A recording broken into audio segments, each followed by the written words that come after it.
welcome to Get Your Bell Rung Pro Wrestling Podcast. My name is KG, and with me is Mark. Below me is JT Storm. We're going to be doing the recap of AEW Dynamite. But before we do this, gotta take care of something real quick. And it's kind of a warning for people actually to avoid. There's a guy by the name of Carlton Barber that he's having some event, and he actually come on the podcast to promote it. I said, sure, it's a religious event with wrestling. Told him fine. Told him that he can come on for about 10 minutes. I had a podcast before this podcast, like I do most nights. I pretty much had people on my podcast 5 nights a week. Interviewed great guy by the name of Sean Vincent. As soon as that interview ends, not joking, within less than 5 minutes, 14 missed calls from this Carlton Barber asking me if we will still do it. I'm like, absolutely, still do it, but stop blowing on my phone. I'm not answering for a reason. Had to take care of something before I did this podcast. And if you don't stop blowing on my phone, then no, you're not welcome to come on. Otherwise, just chill for a second. Well, then he decides to tell me that I'm a professional, and then goes on and tells me how much this podcast sucks. Mr. Carlton Barber, let me explain something. My podcast must suck. Might suck. Wow. I have a pretty good reputation within the people in the industry. You, sir, on the other hand, have already had numerous of people back out of this event. I also got phone calls by other professional wrestlers warning me not to be involved with you. And even after those warnings, I was still going to allow you to come on to promote your event because that's the guy that I am.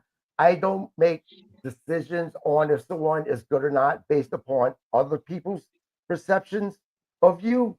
Instead, I like to form my own judgments.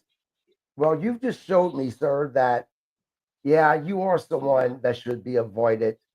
So please stop texting me. He's still blowing up my phone. Leave me alone. Don't have anything to do with you. You'll be blocked off of social media as soon as this is done. And if my podcast sucks so much, then why in the hell did you want to promote your event so badly on my podcast? Now that that's out, I'm a nice guy. I try to be professional, but when you start throwing insults at me, you cross the line with me, and I do have that side. Don't ever think that Yep. my niceness is my weakness. Anyway, let's move on. Again, Mark, JT, thank you guys for coming on. Guys, as I said, I did a podcast about an hour ago with Sean Vincent. He wrestles for SICW. Great guy. I cannot tell you how much I enjoyed that interview with him. Let's get into Wednesday Night Dynamite.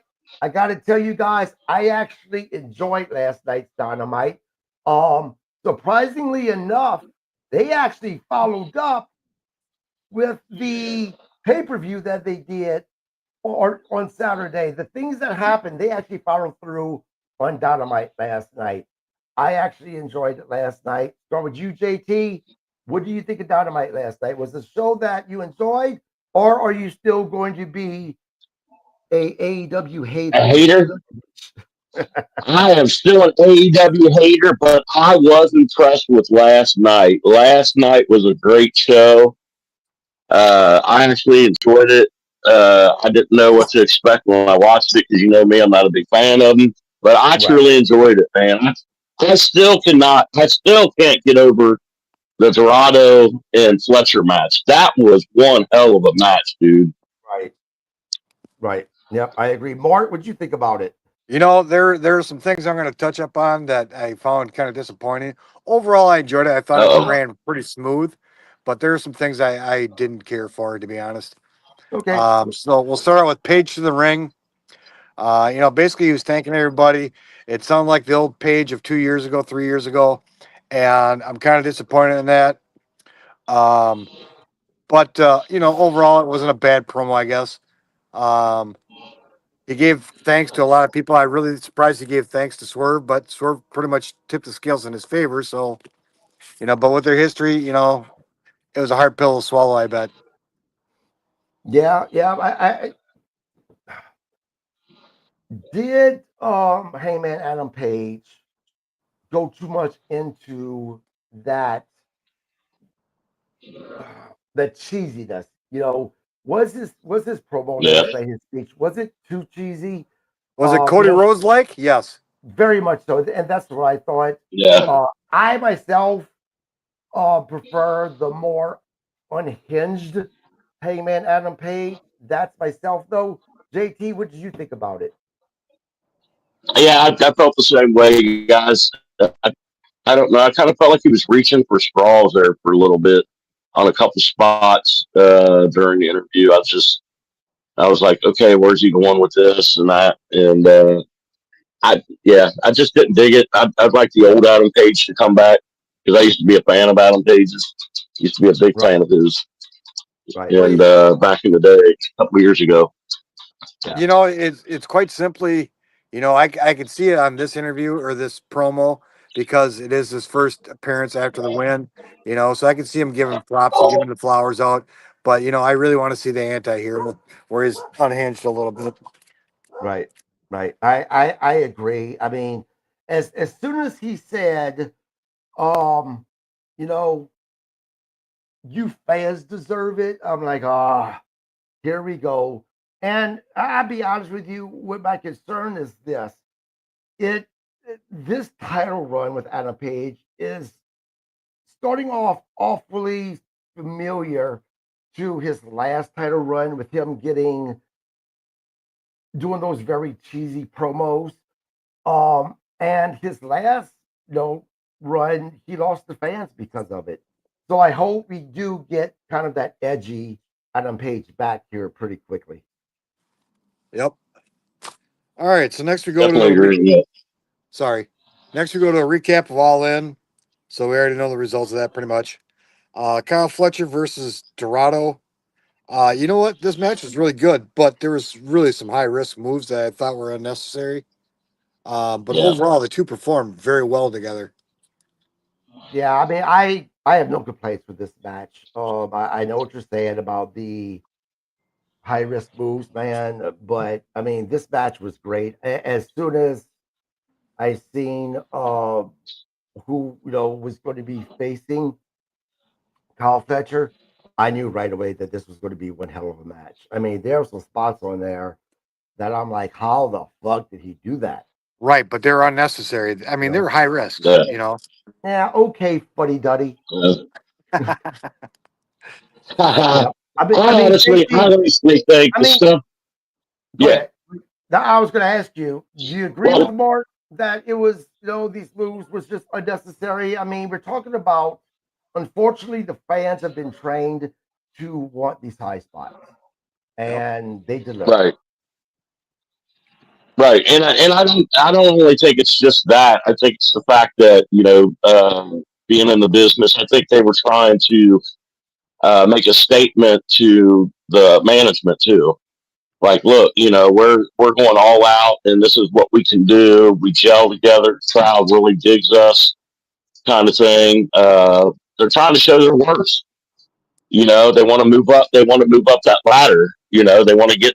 They want to get up that ladder, and they don't want to be stuck in mid card status.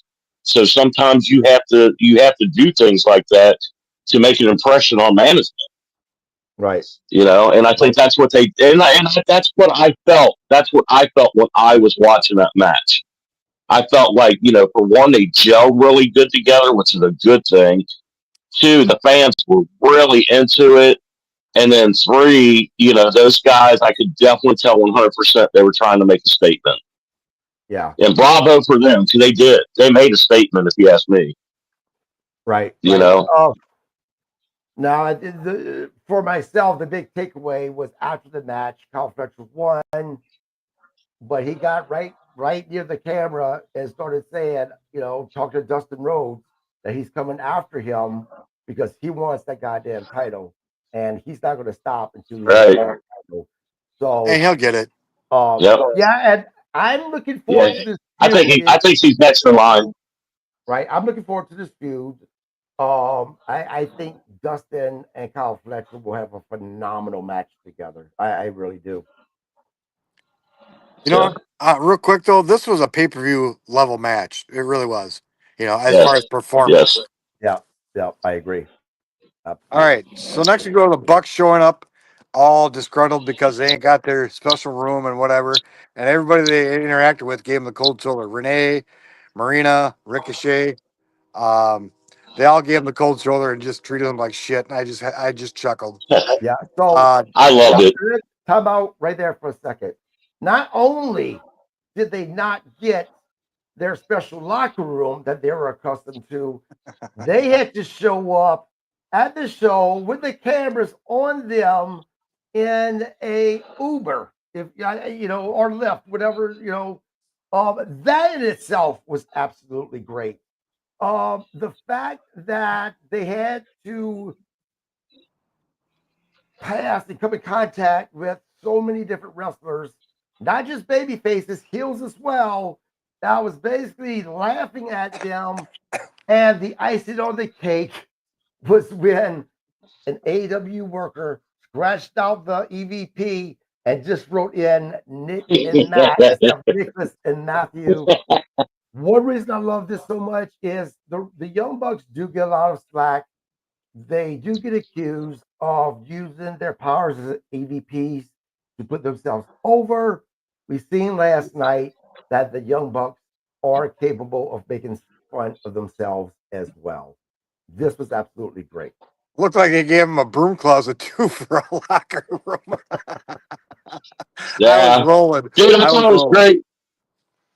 I loved it when they came out and they changed their signage and it just said it crossed out Young Bucks or whatever or Nicholas or whatever, and then it said Nick like and then Justin Roberts was his announcing of them.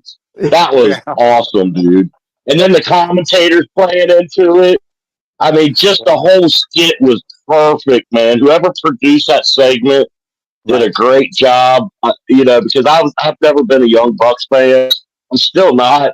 But they went all out last night too, like showing why they're as good as people say they are and stuff. Yeah. And I just love the whole thing was just great from beginning to end was just great. Now, the one thing though that I was a little disappointed that didn't happen last night was I was confident that we would have one or two new EVPs announced last night. Yeah. That didn't happen. So I'm very curious where they're going to go with the storyline of the Young Bucks losing their EVP status. Because it seems like that they're done with the feud with Will Ospreay and Swerve Strickland now. Yeah. Maybe they're going to continue it. I'm reading too much into it, but it does really feel like that this feud is done. So I'm curious if they're going to have a storyline with new EVPs involved. That's what I'm curious about. Yep. All right. So Don Callis shows up and they kind of go back and forth. You know, they don't trust Don. Don wishes him nothing but love and luck and whatever. And pretty much asked him to join the Don Callis family. You know, kept praising about how they're the best tag team ever, which we all know is totally unrealistic, but whatever. But, you got to feed their egos, I guess.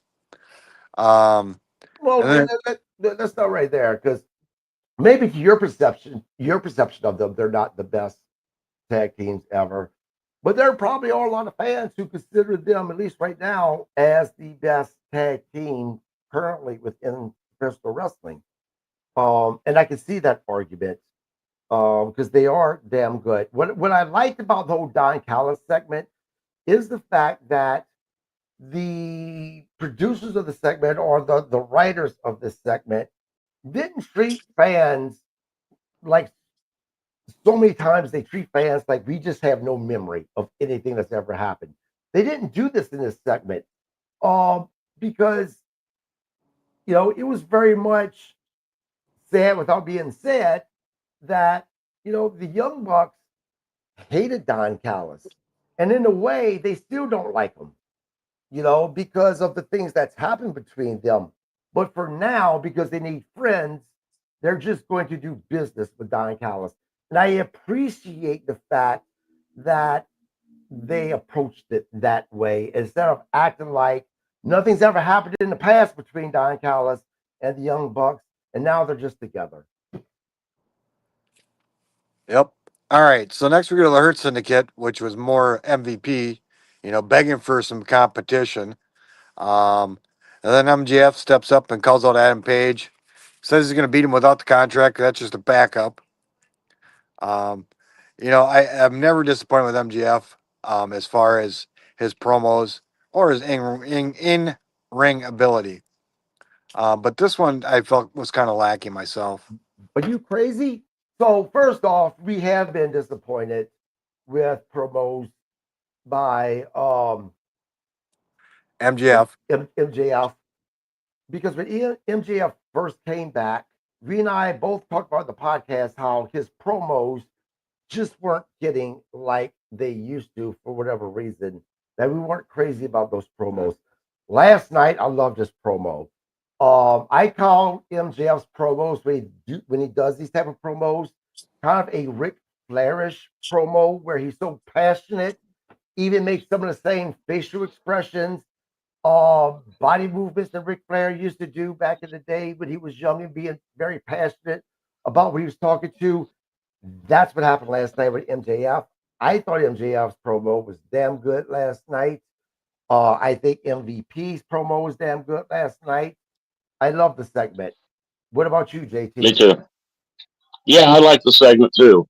I thought it was really good. I was when it first started, I was like, "Oh, here we go." But then it was really good. MVP made it good, and then when MJF, he started off slow, but then when he got fired, one boy, that really got me glued to the TV. I thought he did a good job. I love the whole segment. Right, right. All right. So I was outvoted on this one. All right. So next we go to an 8-man tag. We go to an 8-man tag team. Josh Allen, Ed Rosario, the Bucks versus. Oh yeah, I wrote great intro on the Bucks. It was great. It was awesome. Um, versus Jet Speed, Bandito, and Brody King. I don't understand why they're putting a heavyweight with all these lightweights, but whatever. This is once again, the match was good, right? Yes, it But was. Yeah, yeah, this is the issue. We witnessed once again, AEW for no rhyme or reason just throwing guys together, right? Yep. Um, Now, the best part of this is what you just said. The Young Bucks intro, they're doing their pose, no pyro. Then all of a sudden, the screen starts showing them having to get out of an Uber. They showed their dressing room, and then the screen goes black with the names just Nick and Matt on there. Yeah, yeah. that was great. And it was Absolutely. Kitty Wampus too. Yeah, yep. Yeah. Loved it. Absolutely loved it. JT, your thoughts? And then that's when I was probably I got confused on the timing on that. But then that's when I was talking about the whole Justin Roberts thing when Right. when he was introducing them and stuff. And that was just great. And then Callis out there on the commentator saying this is so disrespectful and Tony Schiavone. I mean that whole spiel. It was just great. It was great. Right. Right. Yeah, Justin saying, "Oh, the former EVPs, and now they're nothing." Yeah, I yeah. was like, "Oh my I mean, he god!" made him. He basically, dude, he so made them sound like jobbers, and it was great. Right.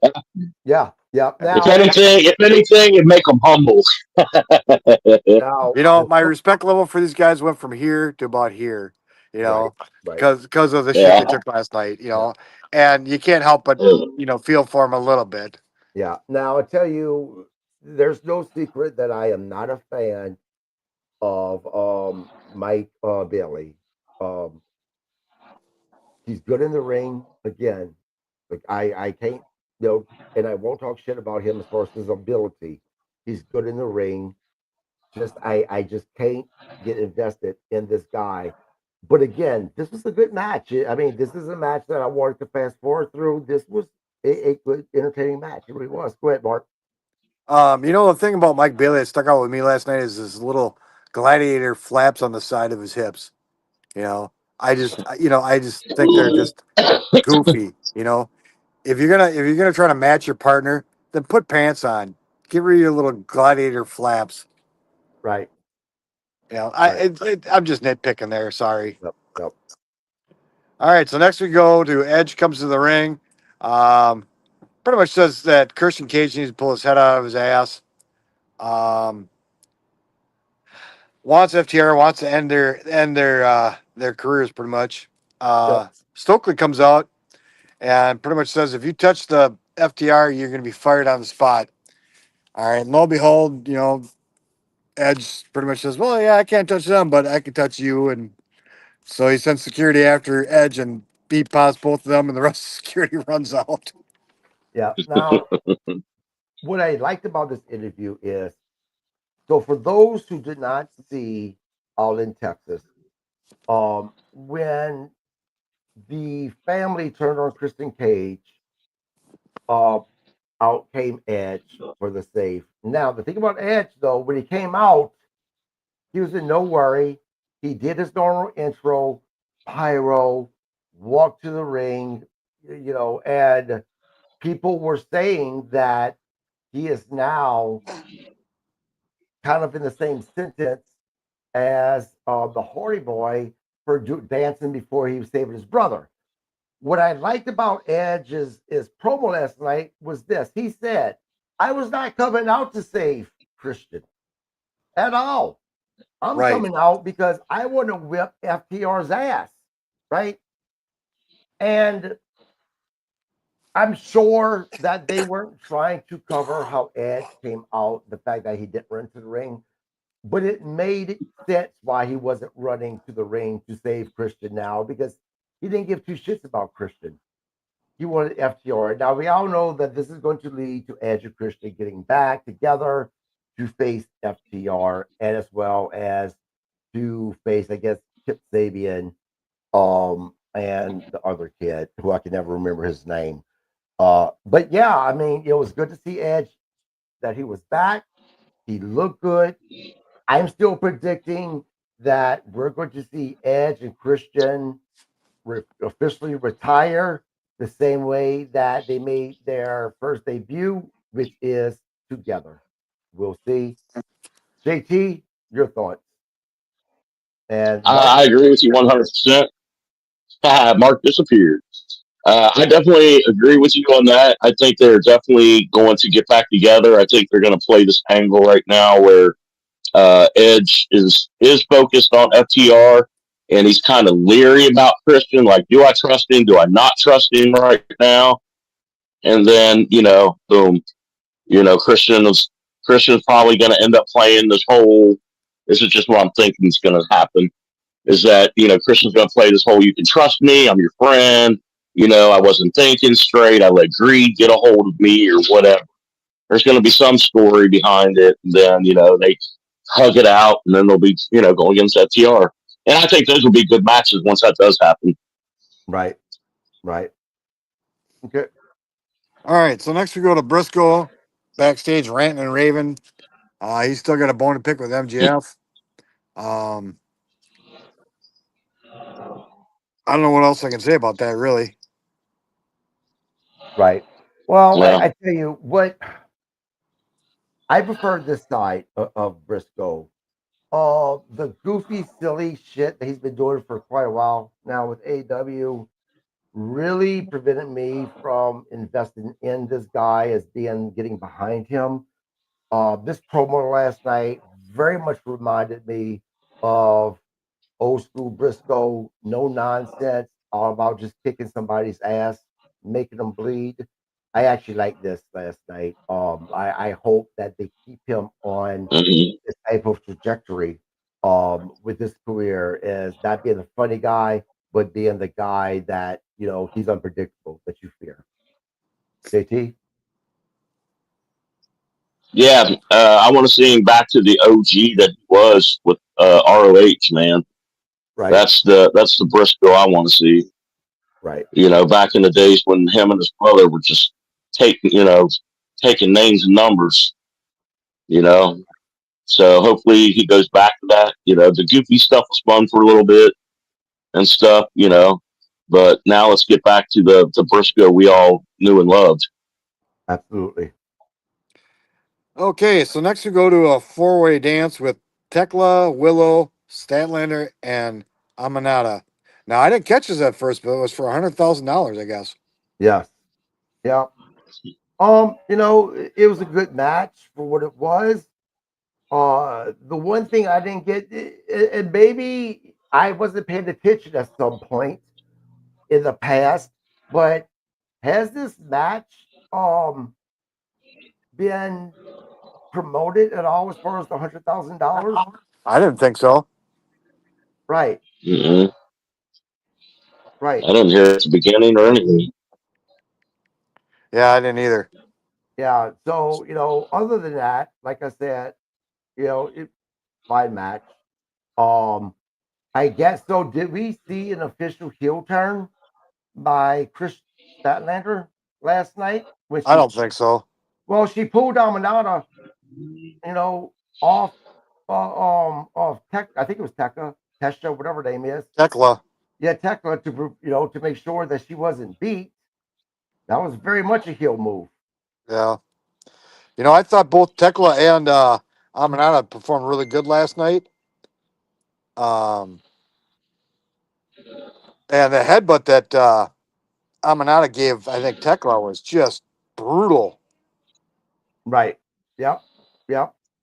And she's a Yep. tough girl. She's a tough girl. We had her here in Cincinnati a couple times before she went to AEW and stuff. I Yeah. was a fan of hers, but however you say her.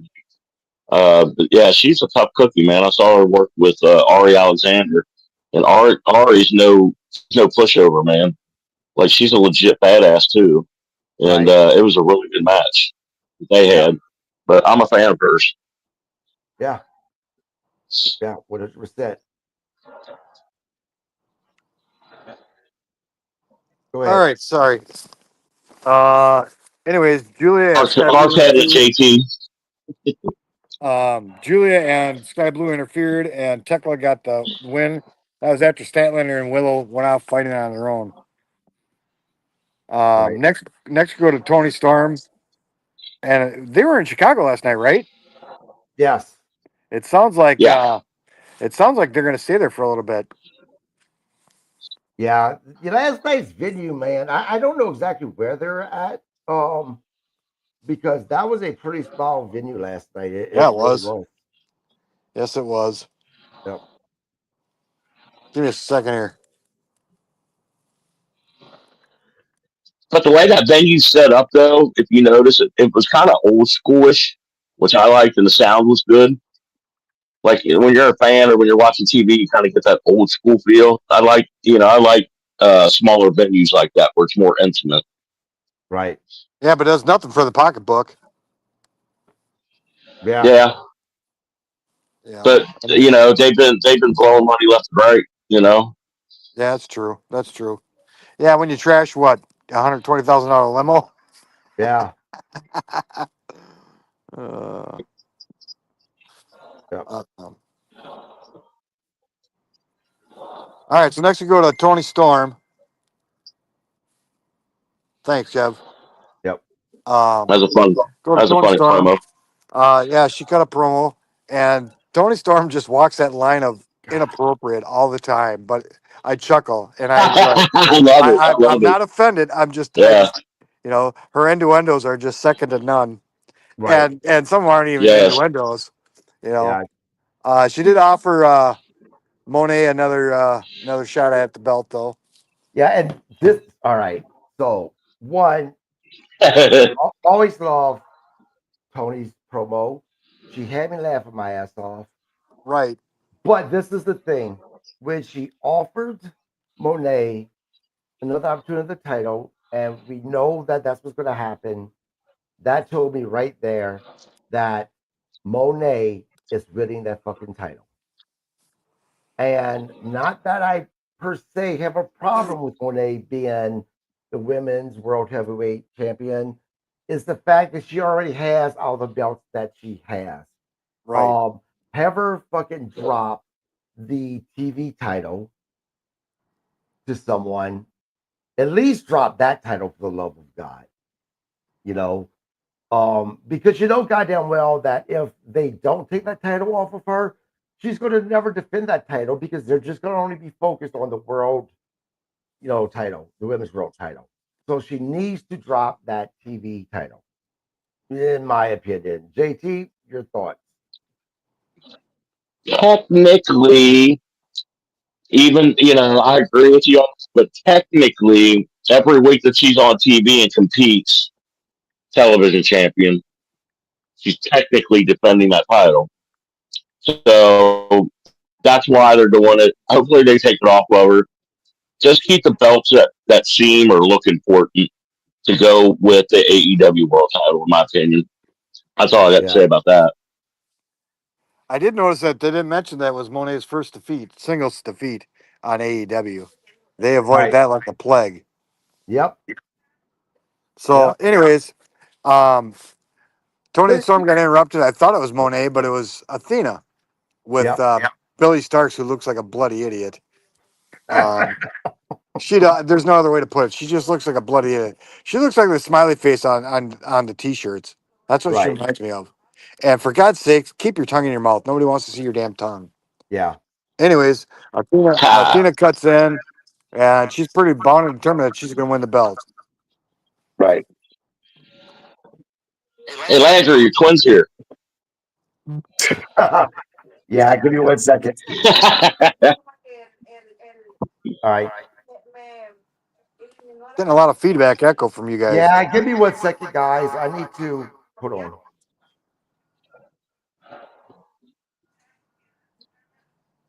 You got the volume up on either you're watching it on TV or you're watching it on something. The volume's up too high on it. Go ahead. I was Let's trying to listen do to that. feedback. I was trying to send that link to Al because he didn't get the that link for him to join. So Better late than never. Yep. All right. So, anyways, after that, we go to the Patriarch with Kip and Nick Wayne. Basically just dogging on Christian, pretty much. Pretty much said, "You created me. Now you got to deal with it." Yep, absolutely. Real quick, guys, I want to welcome Kanon Cole. For some reason, I guess he didn't get the link to his email to join us. I apologize about that. My email's been giving me problems. It happens Lately. But Kanon Cole, former professional wrestling manager, huge. He has his hands in the CAC and the events that we're doing. He's going to be regularly joining us when he can for the recaps. Appreciate you joining. Real quick, Kanon, what did you think about AEW Dynamite last night? Well, I didn't get to see too much of it. I don't know, AEW is just not doing things up to par from what I've seen lately. Okay. A lot of things I've seen just don't look too, Yeah. It's kind of like old WCW type stuff, but not even as good. Well, I guess you and Mark could be on the same side because both JT Storm and I enjoyed last night's show. We thought it was pretty damn good. No, I enjoyed it. I just said there was a couple flaws in it. Right. And I pointed them out. Right. There it is, right there. Yep. All right. I enjoyed the show for the most part, though. The highlights. Hey, I enjoyed. The highlights superseded the low points. Mm-hmm. Mm-hmm. All right. And I'm not doing too bad. I like one show out of 20 so far. So 1 out of 20. That's good. All right. That was for Landry. So continuing on, Don Callis to the ring, Okada to the ring. They got to find a new name for this unified belt bullshit. I just don't agree with it. Yeah, I agree because they keep on calling it the unified title. Why not call it either the IC title or the other name? You know what I'm saying? It's like what's so difficult about this? Just call it the one. Right. Just call it the one. And was he carrying 2 or 3 belts last night? I thought he was only carrying one last night. He might have missed. No, he had Don Callis had 2 belts and looked like possibly 3 belts. Oh, possibly. Yeah, which is just a direct ripoff of Roman Reigns, but whatever. Anyways, Okada had a match against Rafael Quincero. Yeah. I didn't catch the name until after the match, to be honest. And There's a filler. Yeah, right. Yeah, this guy, I've never even seen this guy before, so he was a first-time jobber for me. He wrestles out of Florida. I know him personally. Oh yeah, he's pretty good worker. Yeah. Well, I'm not disputing that. I've never seen him before. Yep. So, Okada calls out Swerve. Swerve comes to the ring, looking pretty dapper actually. No confrontation, just a stare down pretty much. Yeah. Swerve didn't even make it in the ring. Yeah. Well, they were giving Okada his weekly promo to be able to say bitch. I don't know why. When other wrestlers say it, and that the word is used a lot, right? It's starting to get old, hearing wrestlers say, you're a bitch or whatever. It's not so as edgy as they think it is. But when Okada says it, it just cracks me up every time. It's like that dude from WWE. What the hell was his name? He always said "indeed." God, what the hell was his name? I can't think of his name either. Funaki. Yeah. This is the thing, though, and this is what AEW is constantly guilty of. If that word "bitch" is Okada's catchphrase, if you will, no one else in that locker room should be using the word bitch then. They just shouldn't be. And AEW has an issue with allowing other people to do stuff that someone else is going to do. And it's normally in the ring, right? And I give you an example. If you know that someone's going to win a match because of a nut shot, kicking them in the nuts or hit them in the nuts, then don't have another match where it's the same move that gets them the pin by hitting them in the nuts. You don't do that. That's Booker 101. That's Booker 101 right there. Promoter 101. K9 can tell you that. Yeah. Yeah. Well, and going back to Raphael, he if you guys want to see a better workmanship of his talent, he wrestles every Monday night at the WWN Proving Ground, which I believe they have a YouTube channel. That's out of Clearwater, Florida. And he wrestles for a lot of Florida. Well, got that World Wrestling Network. Yes, it is. I think they just did him an injustice. That's all, really. To be honest, I mean, they treat him, like a secondhand wrestler, and I know that's not the case. The WWF has been doing that for decades. Yeah, that's true. Right. Now, K-Don, when he's wrestling for his normal promotion out in Florida, is he used as an enhanced talent, or is he one of their main guys? He's a main guy. He's one of the main stars. Wow. Definitely. Wow. Yep. Well, they didn't do him any justice last night, that's for sure. No, probably not. And that's just the way they are. But yeah, he's a main talent. He's in a tag team. They have a faction, and I can't remember the name of the faction exactly, but I'll look it up while we're in a minute here, and because I've got him on Facebook. I'm trying to get him to come to the CAC on the fly. That's where I met him last year when I was promoting that at the Proving Ground for the first time. That's where I met Royce Adams. Okay. And, he's coming again for the second time. He'd be somebody great to have on as a guest. You know who he is, right? Yep. Who his dad is? Yep. K-Don, give him my information, man. As many people as you know, send them my way. Go ahead, JP. Yeah, well, I was gonna say it's like K9's right. AEW going to people in March that touched on the same things. Somebody I know personally here in our local area was, dated Cody Hawk, was trained by Cody Hawk. She's been all over. She was trained by Cody Rhodes even. She went to his Nightmare Factory, Dustin Rhodes, down in Texas and stuff.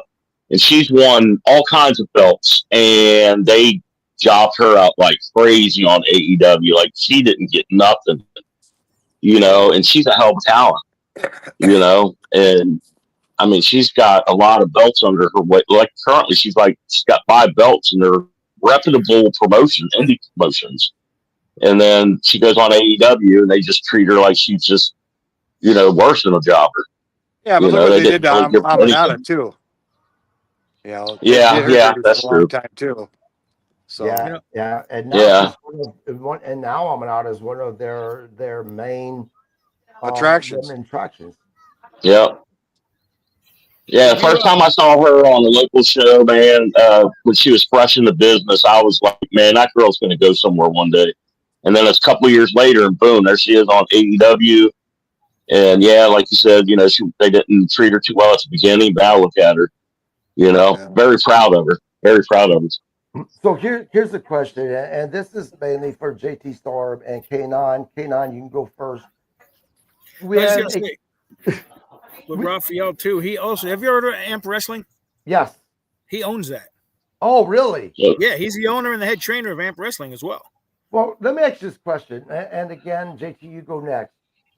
When AEW or WWE uses a independent guy, right, and this independent man or woman, they are one of the top stars in the promotion that they're in. When AEW uses them like they used the gentleman last night, where it's basically a squash match.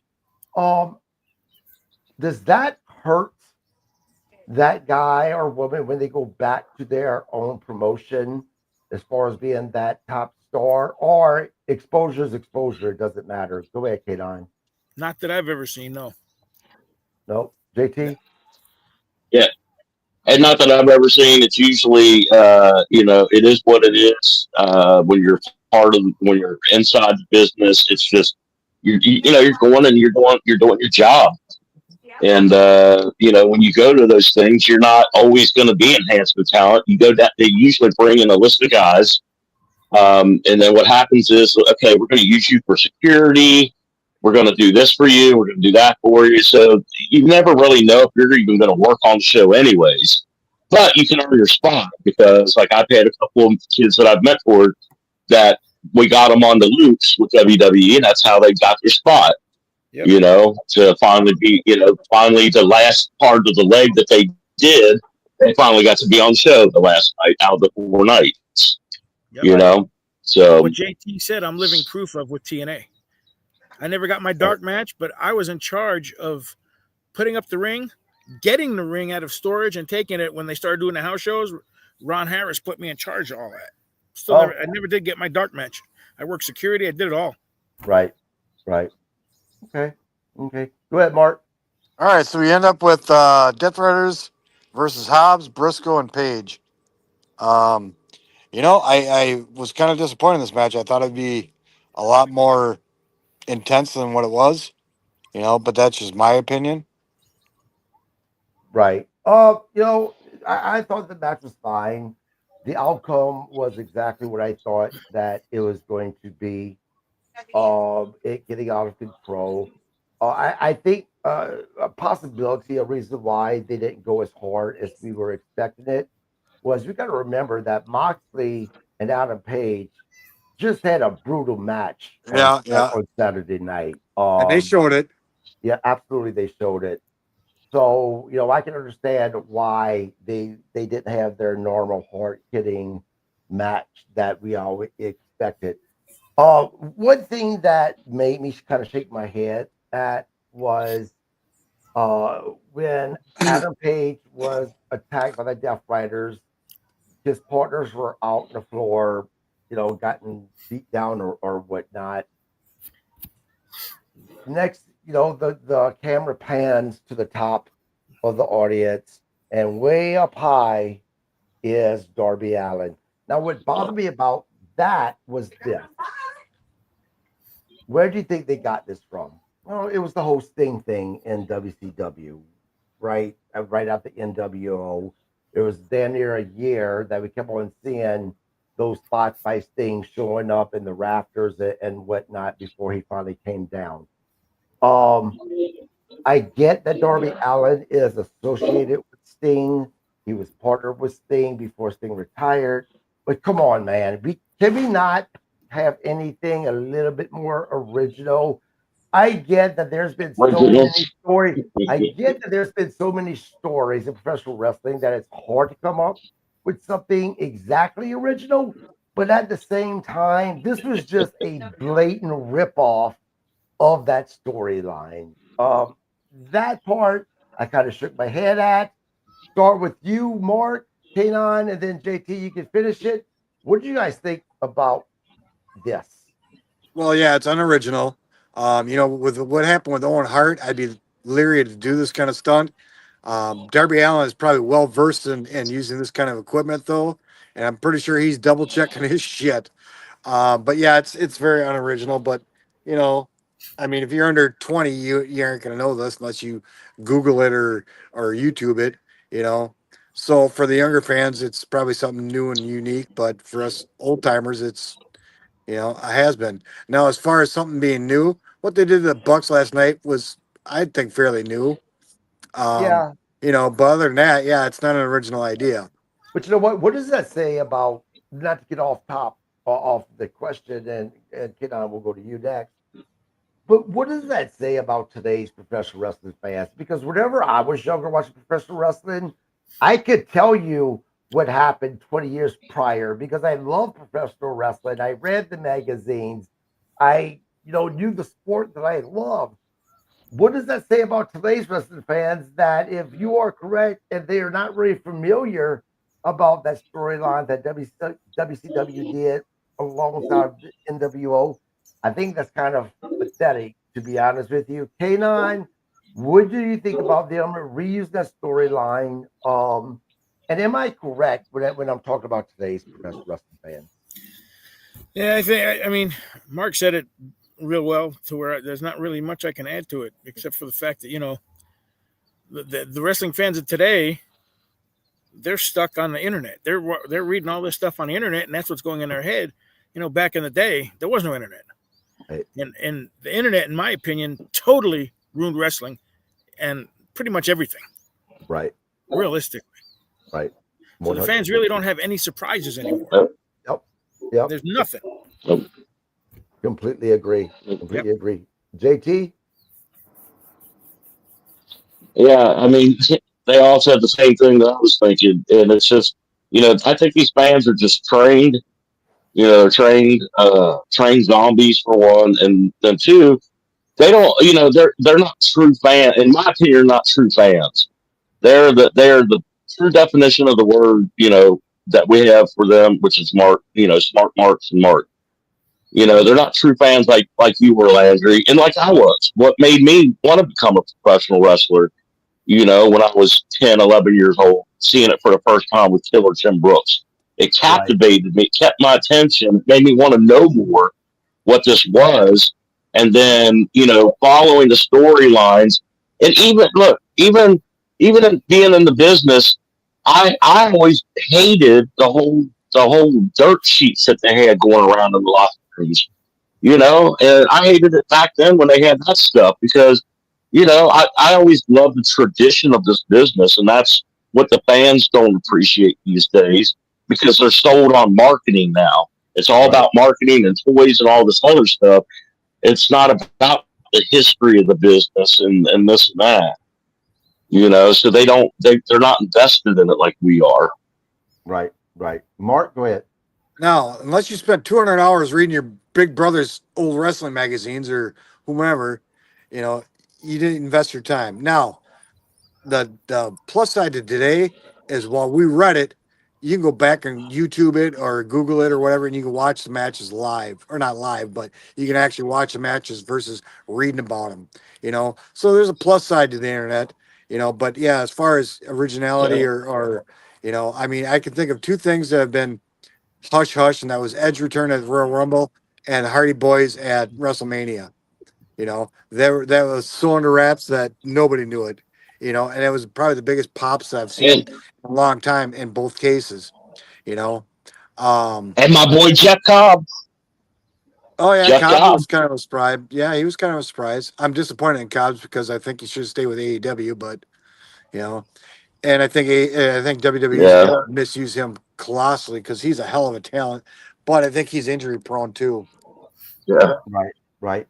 Well, Now, I'm a friend. I'm a friend of his, and it's funny. Like I didn't even know. Like I had no clue. Like I had no clue anything was going on. No, there was no hint in during any conversations or anything. So I even had no clue. Like it He shocked probably me. told him to It shut made his me mouth. pop. Like I popped when we were watching. I was like, "What?" I get something. right. Now, I personally, again, I enjoyed Dynamite last night. I will give them a B minus. JT, Just a flat B, Mark. I give him a flat B and that's a too. big score for me to give him. Yeah, it is. Yeah, it is. Last week was a D minus, wasn't it? Yep. Hey, Don, from what you were able to see, what would you grade? I'll agree with JT and Mark. B. Okay. Now, before we this podcast, I do want to talk about one other thing. At the end of this month, July, WWE has a Netflix um, reality show coming on called Unreal. They will officially Just saw that. They will officially be tearing. It's not even peeking behind the curtains. They are ripping down the curtains completely. Um, this is something that I am not interested in for so many reasons. I already know what I know, and I already know too much. Right? To me, it would ruin myself watching professional wrestling. And then there's the fact of this: I don't want to know if Seth Rollins and CM Punk, don't really like each other. I want to believe that they truly hate each other, like we all think they do. It adds more. Don, I'll start with you, Mark, and then JT. You know, what do you think about WWE doing this? Having a program where they're going to let fans see creative, how it works, how production works, everything. I don't like it. I don't like it. I think, in my opinion, I mean, I still abide by kayfabe. I do. It's like, it got screwed. The internet screwed that over, but so did Vince kind of helped it, but he kind of had a little push on that with the internet. But I just don't. I don't like it at all. Yep, I agree. At all. Mark? I think you could sit there and rant and rave about what they're going to show, but they're only going to show you what they want you to see. So they're still going to keep their little secrets here and there, but I think they're only going to show you a limited amount of what they actually can show. Right. I'm interested, but there's a part of me that doesn't want to watch it, but I'm interested enough where I'll probably tune in, but I won't be religious about it. I'll binge watch it or something. Yeah. JT? I'm only interested only because of the fact that I want to see how much they're going to expose. That's the only interest that I have in it. I'm not for it, but I'm also not going to be hypocritical and say that I still believe in kayfabe, because if I did, I would be on this podcast. Right. That's how I feel about anybody that says, I still believe in kayfabe. If you did, then you wouldn't be on podcasts, you wouldn't be on interviews, you wouldn't do this and that, because you just wouldn't say nothing. You'd stay in character the whole time. But it is what it is, I'm just, I don't like fans knowing everything, because then it's taken away the illusion, the magic that we're supposed to be presenting to them, to make you wonder, hey, how did he do that? Now they're going to take away all that mystique. But like I said, the only interest that I had when I because I actually saw a preview today, and I was telling my wife I'm actually interested in seeing that because I want to see how much they are going to expose. I'm interested to see if they go all the way or if they're just going to peel back the curtain halfway. They've already peeled it back enough, or are they going to go further? And obviously, they are. Yep. Mark, The only thing that I'm really interested in that I don't mind seeing is I want to see because I always think it's amazing when you're on these shows or go to them, the production part of it. That's what I care about. I don't care about the backstage stuff and all that stuff. I want to see how they're setting it up and all the teamwork. That's what I like seeing. You got to keep in mind that this is all taken in the past. So, we already know the outcome of the story, whatnot. All they're going to present is how that story developed, So they're not going to reveal anything forthcoming. It's all in the past. They're going to talk about, WrestleMania. They're going to talk about the Royal Rumble. They're going to talk about Survivor Series. They're going to talk about stuff that's already happened in the past that we already know the outcomes. They're just going to show us how they got to that point. Right. Yeah, because they definitely teased the whole Rock and Cena turn thing. Like there was a backstage, like you saw the corporate meeting room and stuff, and it was during where they were showing Rock and Cena and stuff, and it's like, are they going to show that? Like, hey, how they presented Cena, because Cena always was going to be a babyface, so his career's over, right? And this is what shocked everybody. This is his last year, and all of a sudden he decided, I'll go ahead and give it a try. It's like so it'll be interesting to see how that discussion came up. It's like marketing. They're going to present the storyboards. That's all they're doing. They're presenting how that story is developed. That's all they're doing. And are we going to be privy to information we weren't privy to before? Yeah, we are. But like I said, we already know the outcome. So, is it really going to hurt anything? Yeah, no, because all it is development. Yeah. Well, Kaylon, you answered that. With them only giving us what we already know as far as how the storylines ended, I guess. Is that still though just revealing too much in your opinion? Much, yeah, I think it is. Totally is, because even though it's in the past, they can still give something away that hurts something for the future or hurts what you watch, what you thought you watched. Right. It's any bit of information is too much info. Period. Right. I agree. 100%. I think it's bullshit. Yep. Well, guys, that wraps up. Yep. I agree. So, doing the recap of Wednesday Night Dynamite, TJ, anything to say? Or JT, I mean, fuck, my dyslexia kicked in. JT, anything you want to say? I sent you a text. Go ahead. I sent you a text. Did you get it? Am I allowed to? Dude, I don't know whatever that guy's name is. Say his name one last time, because I don't remember what you said his name was. Anyways, dude, if you know anything about this business, if anybody was, JT, hold on. His name is Colton Barber. He's like, right now, as I look, he's like trashing the podcast and shit like that. So go ahead. Yeah, Colton Barber, whatever your name is, Barber man. Look, dude, it doesn't matter if you like this podcast or not. You came to us, okay? We didn't come to you. You came to us. And then you're saying he's unprofessional. Who is blown up? I have never heard in my 30 plus years in this business, I have never heard of a promoter blowing somebody up because they're mad about whatever or their butt hurt. So if anybody's unprofessional, it's you. I've never even heard of you. I've been in this business 32 years. I'm still in this business. I have a lot of contacts in this business, promoters, promotions and stuff that come to me for talent. Dude, never heard of you. Never heard of your promotion. So if anything, you can't say we're nobody. You're nobody. Well, what's his name? Colton Barber. He's upset because I have guests on my podcast pretty much 5 nights a week, right? Mm-hmm. One of my podcasts with Sean Bent, who works for SICW, Sean Vance. It ran over a little bit, so I was running a little bit later, starting the podcast than I was supposed to. We normally start at 8. We start at 8:15. He like blew up my phone and wouldn't stop until I finally said, dude, we're still doing the podcast. You come on for about 10 minutes to promote your little event that you're having. But if you don't stop blowing up my phone, then no, you're not going to come on. There's a reason why I'm not answering right now. I had something to take care of before I was able to do this podcast.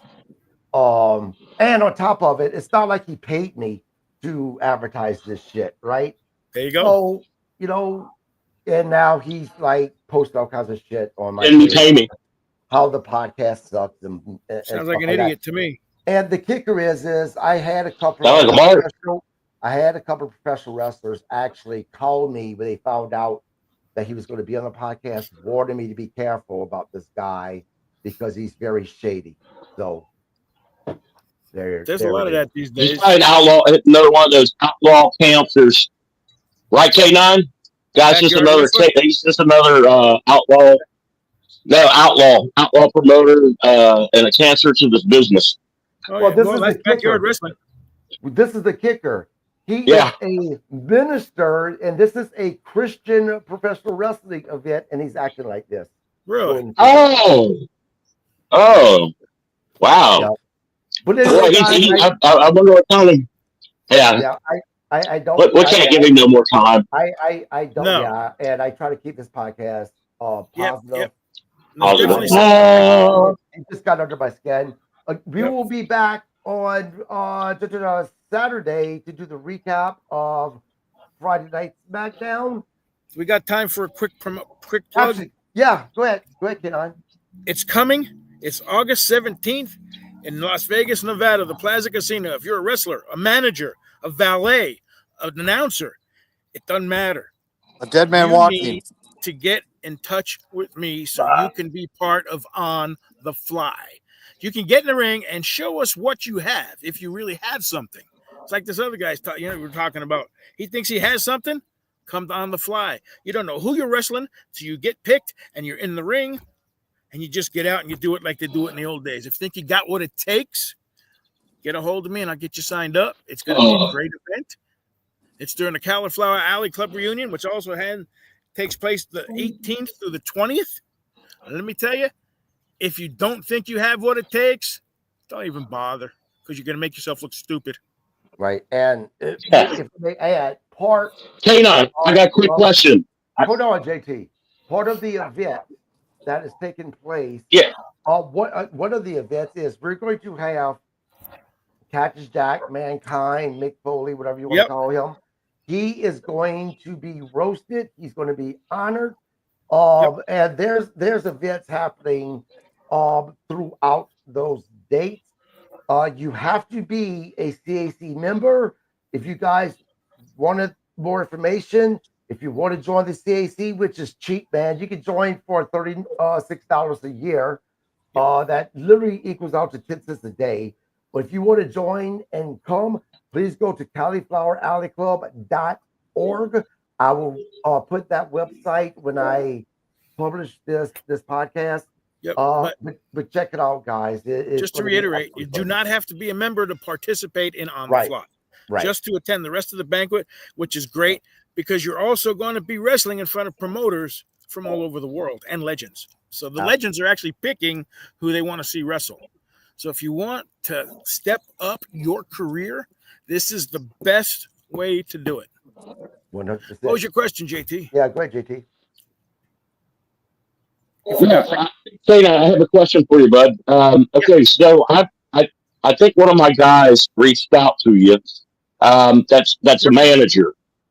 He's going to be out there. So how is that going to work with the managers? A manager. How are you guys going to situate that? Like, you got somebody that's Barnabas Spector, Barnabas the Bizarre. Okay, yep. That's signed with JCW. I'm the one conducting all the interviews and doing all that stuff. So I'll get out there. I'll get on the mic and say, "Hey, anybody want to see a manager in this match?" And then whatever legend will come up and pick the managers. Yep. And one other thing. Yeah, just in case, just in case somebody else reaches out and asks me. Sorry about that. One other thing for me in this podcast, this awesome shirt that I'm wearing. This is the T-shirt of Big Joe Helms, the Silverback. This is an awesome looking shirt, guys. It really is. DM me, reach out to me on Facebook. You can find me again, KG Landry, and I will get you in contact with Big Joe Helms. He's the one that's kind of handling all of the sales. But again, it's a great shirt. It's so comfortable, good quality. So hit me up and get one of these shirts. He's the type of wrestler I used to love to manage. Matter of fact, I used to manage.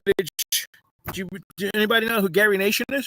Oh yeah, one of the second person to be large humongous. I used to manage him when he came to Tennessee. wow. Well, guess what? He's coming to participate in On the Fly. That's awesome. Wow. Yeah. That is Gary Nation himself will be there on the fly. That's so look, it's gonna be good. Yeah, I'm excited. About 4 weeks left. I cannot wait to go. This will be my first time going. I tell you what, man, joining the CAC and then attending FanFest 3 in Missouri opened up so many doors. I got to meet so many great people. K9's one of them. The professional wrestlers just kind of took me and my wife in and treated us like family. I cannot wait to see a lot of those men and women there. It's just going to be an excellent time. Again, subscribe to my podcast. We will see you guys back on Saturday to do the recap of Friday Night SmackDown. Until then, you guys enjoy your Friday. You all have a